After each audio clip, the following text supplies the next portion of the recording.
Guys, Mitch with Direct Home Inspections, and I recently performed a pre-drywall inspection and I wanted to show you some of my findings. So let's jump right into it. So first off, we have torn house wrap. House wrap is a weather-resistant barrier, and it is the home's second and last defense against water infiltration. So anywhere you see torn house wrap is an area where water could infiltrate and air. And you just want to make sure it's properly taped. It needs to be properly overlapped. You can see there's a picture where it's not overlapped properly. You can see an area above the garage where the building tape is not overlapped correctly either. That's especially critical around windows. But fortunately, all of the windows are pretty much taped and flashed correctly. And we'll talk more about the windows later.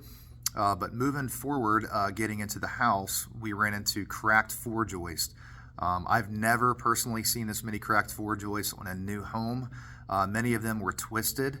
One of them was even damaged, but most of them were even cracked all the way through, which I was surprised. I think it was just junk lumber, and this is almost a good argument why sometimes the engineered joists are better. They're always straight, and they're usually defect-free. There's also areas in the basement where you can see daylight.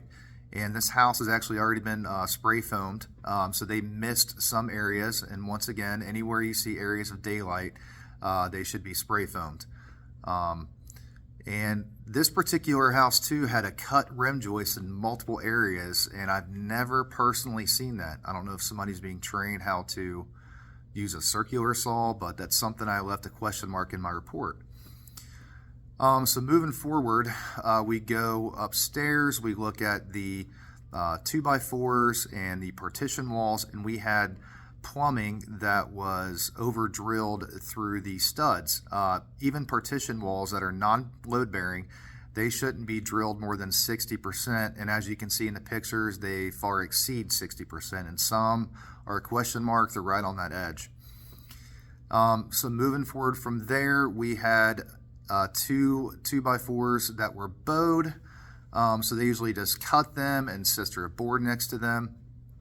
I found a cracked truss in the garage. They'll likely sister that as well. I've seen that in pretty much every house I do. I find a cracked truss. And then I found one hurricane tie missing a nail, which isn't a big deal, but it just should be there should be at least 5 nails per hurricane tie on each side of the fastener. There are also 2 windows that were extremely difficult to open. This could be due to swelling of the wood being exposed to the elements, or it could be due to faulty insulation. And last but not least, the fascia board is not flush to the truss tails, or also known as rafter tails. This could cause a warped look. It's just sloppy craftsmanship. They'll probably just add some shims and nails in there, but it should definitely be repaired. So that's it, guys. Let me know if you have any questions, or feel free to comment below. And that's it. Thanks for watching.